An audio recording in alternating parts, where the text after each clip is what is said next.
Hello, and welcome to Waves of YA, a podcast focused on young adult literacy, brought to you by the Ocean County Library's Teen Literacy Workgroup. Hello and welcome to this episode of Waves of YA. Today we are here with author Darcie Little Badger. But first, let's give a round of introductions. My name is Summer. I am from the Long Beach Island Library. Hi, I am Jennifer. I'm from the Toms River Library. My name's Cecilia. I'm from the Lacey Library. And with us we have Darcie Little Badger. Darcie, would you like to give us a little intro about yourself?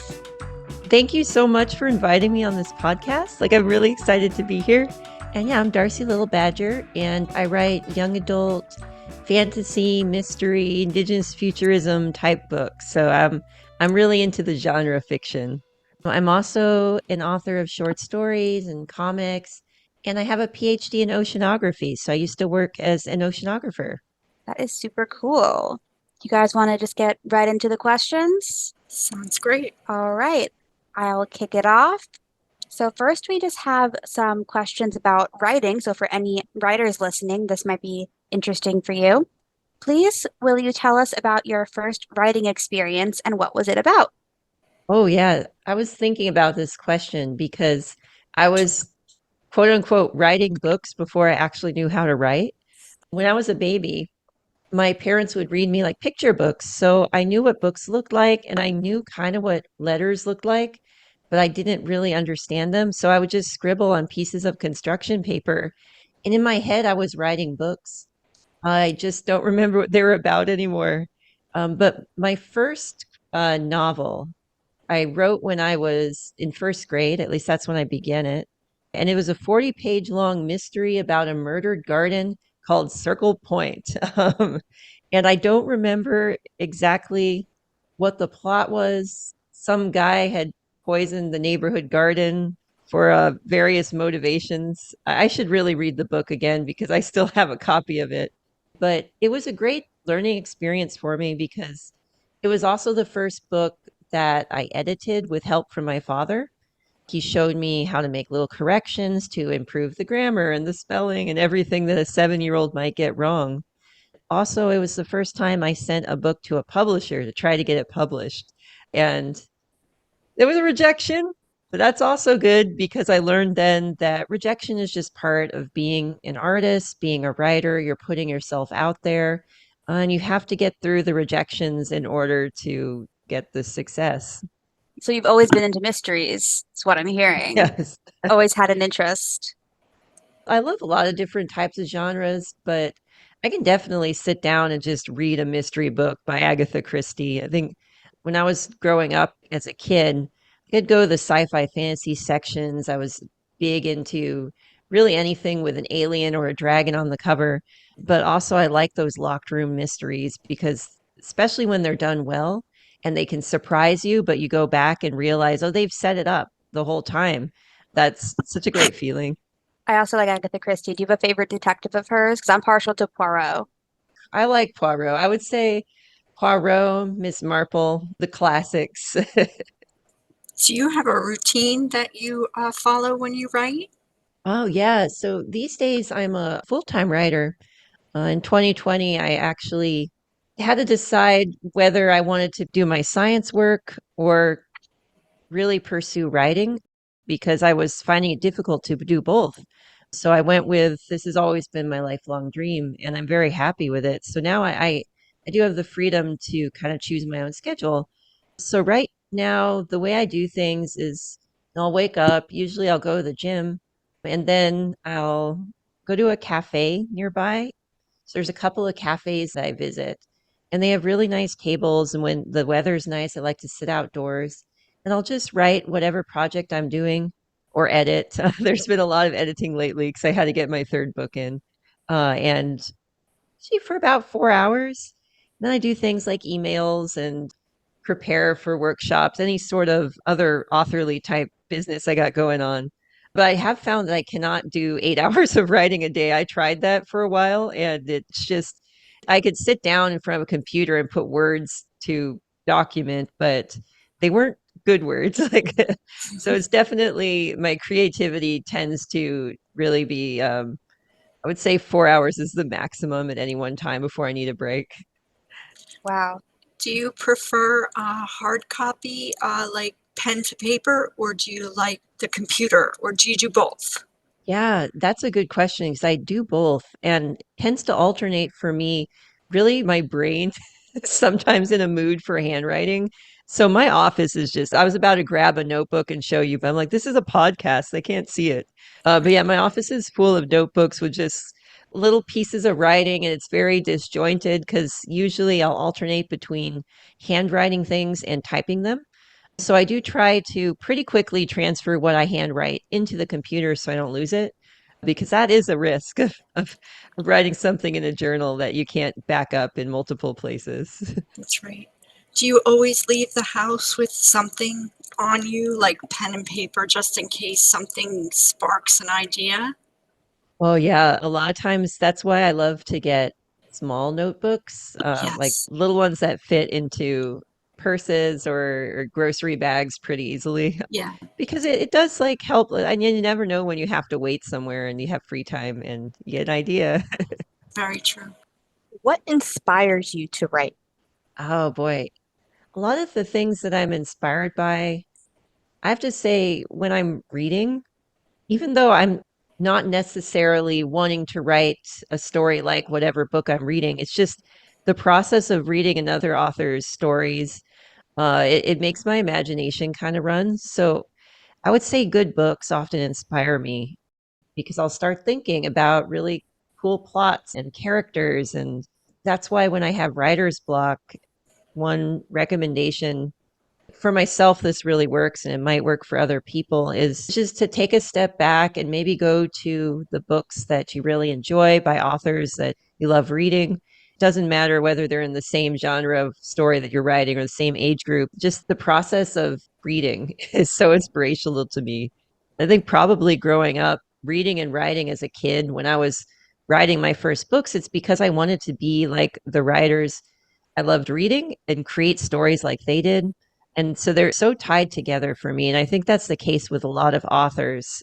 We read, and that's one of the strongest ways that we can use to really hone our craft, just be inspired. And other things, it's the world around me. A lot of times, especially when I was doing a lot of scientific work, I would read a science paper and it had a really cool concept in it. And suddenly I'd want to put it into a science fiction short story, something like that. Even if there was magic involved or futuristic technology, it would be inspired by that kernel of earth sciences that I was picking up on.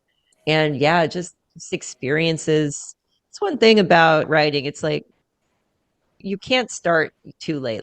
Some of my friends, they've started writing after they retired from their original careers and like they're in their 50s or their 60s.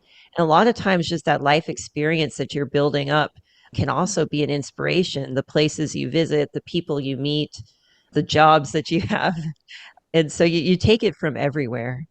You said that you often are inspired by the authors you've read. Do you have any top ones that are your inspirations? Oh boy, I wish I did. Right now, I'm really in a scary book kick. And this is embarrassing, but I've just started reading Shirley Jackson. I love Yeah, I her. know. I know. She's so good. And not just her novels, but also she has like these collections of short stories. And I can't believe it took me so long. So I like that type of writing. Like she's a really, really cool author. But yeah, it's so much of the things I read too. It's just I read lots of short story anthologies, so you get a whole bunch of people in those. So it's hard to pick just a few. But in general, I enjoy actually it's hard to pin down. I was going to give like a type of writing, but I actually like a lot of types of writing too. So yeah, I love them all. There's so many. Sorry, hard question. No, no, it's a good question though. I need to make a list that I could bring with me for these podcasts. And then unfortunately the list also changes depending on what I'm currently reading. Like, oh, I just That's read a true. Paul Tremblay novel. He's my favorite writer, that type of thing. I have a book by him I want to read too. It's The Pallbearer Club. The Oh Pallbearer yeah, Club. I yeah. want to read that because it's about vampires and I love vampires. Oh dude, yes. Um, what are your hopes of what young adults will gain from reading Elatsoe. Yeah, Elatsoe is a book that's, first of all, it's got some really fun concepts like ghost animals and fantasy things that I've wanted to write about for a while. But at its core, it's a story about a teenager who is looking for justice for her family, but the odds are stacked against her. And I think in a lot of the books I write, somebody recently asked me, what is a recurring theme that you keep returning to? And a lot of them keep returning to the concept of perseverance and hope, even in difficult circumstances. So if there's one thing that readers take away from it, it's that sense of hope and perseverance, because I know things can be hard in so many different ways. And it can be difficult sometimes to hold on to that. So that's why, especially with young adult books, like I want all of my books to end with that sense of hope. Please share the importance of family, which is such a strong theme in the story. Yeah, it's definitely in all the books I've written. I remember when I was writing young adult books, somebody told me they're teenagers, they should be on their own, they should be independent. And in a way, that's true because teenagers are starting to do a lot of things independently for the first time, and some of them are going away on their own. But that said, my books do include a lot of the teenagers' family, their parents. In Elatsoe, Ellie's relationship with her mother and the assistance her mother gave her during her justice seeking mission are very important. And also the relationships that characters have with their ancestors going back. Ellie, the main character of Elatsoe, she can raise the ghosts of animals because of a skill that her sixth great grandmother developed, and that has been passed down through her maternal line. And that's something I explore again with my third book, which is the prequel to Elatsoe. So it's actually Ellie's grandmother as a teenager. So we're getting Oh. the perspective of, yeah, these women who influenced Ellie and the importance of family to her. And I do think that a lot of this is inspired by my own experience with family. I mean, sometimes family relationships can be difficult, and I've had those too. But my mother, my father, they were very supportive of me, and I've seen how much of a gift that's been and how that's really helped me in life.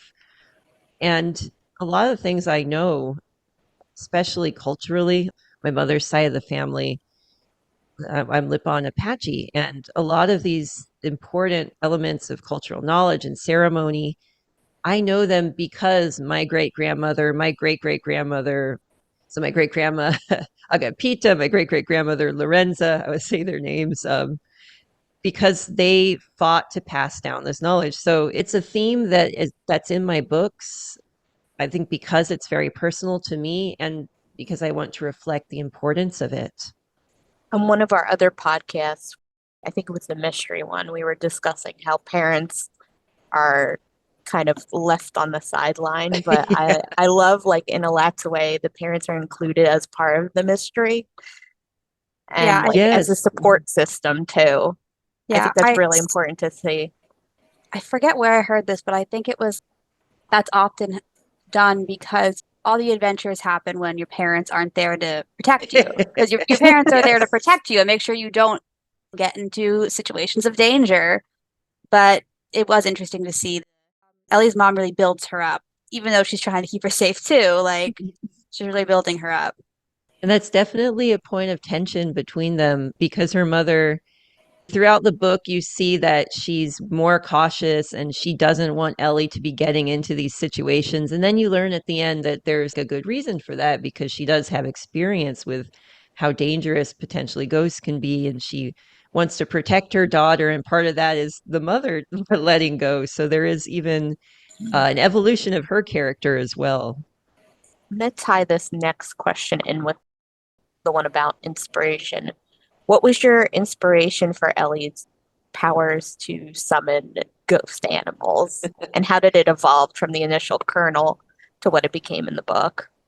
That's something I wrote my first story about a ghost animal in high school. It was a ghost parrot. And if I recall in the story, these kids enter this house that was supposed to be haunted and they have all the classic haunting symptoms, the disembodied voices and the thudding. And it turns out there's an old parrot cage in the attic, and they just have to open the door to let this parrot go. So it's the parrot, the one who was talking, mimicking speech. I used to read Goosebumps, Animorphs, Redwall. Those were the big series I read when I was a child. So this is elementary school.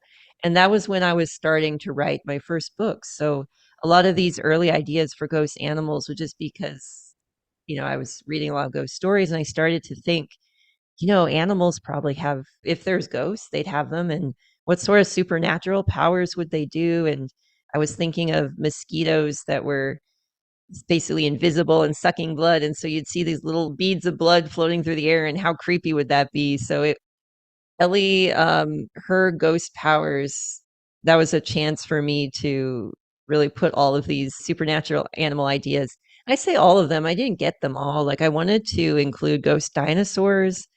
I did have a woolly mammoth and a prehistoric ocean with trilobites, but I didn't get a dinosaur in there. So that's unfortunate. But yeah, it was a fun opportunity to do that. Did your studies as in oceanography, you said, was it Yes. oceanography? Did that Yes. inspire the visual? I just keep thinking of the visual of Ellie being under the sea with all these prehistoric sea creatures. And that was like such a sensory experience for me when I read that passage. Like I could feel it. It was so cool. Oh, definitely. In the geoscience department, Guyot Hall, which I believe has been changed since I was there at Princeton, but there were fossils on display in the hall. And I remember seeing one fossil, like a fossil fish eating another fossil fish, and they must have perished together. And a lot of those prehistoric type images came from those fossils. But also, I remember when I was a child in Iowa, there was a natural history museum in University of Iowa in Iowa City, and there was a Devonian ocean exhibit with a Dunkleosaurus. I hope I pronounced that right, because we lived in Coraville, which was a place that used to have an ocean over it, Devonian ocean. So this was before dinosaurs, and you would go outside and see in the limestone these fossils of coral and other really cool things. So growing up around that was where I really got this first love for the ocean that used to be, but no longer is in many ways. That's so cool. When I was in Arizona, I had a similar thought. Like I remember just being there driving through the canyons and being like, this was all once underwater. It freaks my brain out a little bit to think about. Our next question is on the topic of your most recent publication, A Snake Falls to Earth, and where the idea for that book came from. I wrote Elatsoe, and Elatsoe, there's a couple of scenes where animal people appear. One of them is Coyote's daughter, Coyote, and then Bat people. And I thought it would be cool to continue writing about characters like that. But also, I started out thinking it was just going to be the animal people. But then I don't know where the idea for Nina came from. I think it's because I figured, wouldn't it be funny if these characters who came from a fantasy world visited Earth? And then I was like, well, they should probably meet a human to help them out while they're here. It's going to be really confusing. And I was like, okay, well, this human can be a teenage girl, their age, and they can help each other out. And then from there, I just started writing the two perspectives separately of Ollie and Nina. And that's probably because all these early chapters, especially, are so much based on these traditional type stories with animal people in them, but also they're their own thing. Like, it's a fantasy world that I invented. So it's more they're inspired by those stories. But his voice was so distinct and unique that I ended up wanting to have the two characters, but have them separated, also because they're from separate worlds. And then from there, I just wrote it and I kind of switched up the structure a bit. I added more Nina chapters. Used to be there were more Ollie chapters than Nina chapters. And I was like, this should be equal. But yeah, it all developed just from me wanting to write animal people. So Ollie is from the land of spirits and monsters. Is this a real piece of mythology or something you created? The land itself and really all the characters are completely fantasy. But that said, they are definitely inspired by a lot of stories that I heard that are traditional stories. And these tended to be the more adventurous, fun stories that my mother would tell me, where animal people and humans alike would, I would say, go on adventures. Sometimes they were very silly, mundane adventures, like just interactions with other people that went wrong, maybe. But a lot of them were just like so cool. But it's definitely a secondary world that I invented. And in a way, that gave me a lot of freedom to pour all my imagination into this place and think about how cities of bison people would be and how cities of beaver people would look like and what sort of monsters they'd meet down there. Why did you decide in A Snake Falls to Earth to include dual perspectives from Ollie and Yina? Yes. And it's also dual perspectives. With Ollie, it's the first person, and with Nina, it's the third person. So they're definitely very much distinct. But one reason I wanted it, well, I thought this would be important, is because it does start out the book with them in entirely different worlds. So Nina's on Earth, a near future version of Earth in Texas, actually. And Ollie is in this secondary world of, the magic and the spirits and monsters. But the animal people in his world are affected by the condition of their species on Earth. So there is this tie that at first isn't very evident, but the more you learn about, especially Ollie's friend, who is I call him a Dallas toad, and the Dallas toad is based off of the Houston toad, which is a real species of toad that has been endangered for a long while. I think it went on the endangered species list in the 70s, which is one of the earliest species on there. We come to learn that his best friend is doing poorly, is sick, and potentially dying because the species on Earth is slowly going extinct. I wanted to show that these two very different perspectives, animals and humans, kind of can actually be much more similar than we think. So at the midpoint of the book, Ollie and his friends come to Earth, they meet each other and they help each other, and their stories become entwined. And it's almost like I wanted first person too, just because it gives you a very intimate view of the character that the perspective is from. And Ollie being a cottonmouth snake person, I wanted readers to be able to relate to him. Whereas Nina is a human, so she has my standard third person voice going on there, the one I use for Elatsoe and Sheine Lende. Now that you've written in both dual perspective and third person, do you have a preference? Or does it depend on the story? It does depend on the story, but I have to say that my people who've read my work say that I have a way of writing third person that's, well, it's like casual almost. It's almost conversational, I guess. I do enjoy writing first person just because you can put thoughts in. So I think when I write third person, I'm kind of leaning into that a little bit. But yeah, it is story dependent. And I find that I'm a lot more likely to do third person if I'm writing a novel length work rather than a short story. With short stories, it can definitely be more experimental too. I even am trying first person present with short stories, or I'm writing a short story that's for the Davy June Legendary Fry Bread anthology, edited by Cynthia Leigh Smith. I'm doing a short story that's entirely told through essentially Discord chat. Like I think it's going to be like a generic chat, but it's essentially Discord. That's so cool. Before we started recording, you talked about how much you like genre fiction, and sci-fi was one of them. And you used the term earlier, indigenous futurism. Would you ever write a book that leaned more heavily towards sci-fi? Oh, that would be great. So I'm trying to think of my fourth book right now. Or I guess technically I have a middle grade book that I'm signed on to do that I can't really talk Mhm. about, but I can say it's more in like the scary genre. Secret But book. yeah, Sacred Book. But I'm like, I don't know if I'm gonna do it. Okay, so I do have plans for a young adult book that's more light fantasy, not light, but more like just subtle fantasy. So it takes place the present time and the fantasy elements are there. They're just not as obvious as in my other books. I'm playing Starfield currently, which is this science fiction PC game. And anyway, it's made me realize how much I miss. I used to read so many books that were like people in a spaceship going to different planets, and it was just a lot of fun. I think if I am going to write science fiction, it would probably be future Earth, maybe distant future Earth, because part of me is thinking, like, as much as I love reading these books that go to different planets, I'm very much curious about our future here.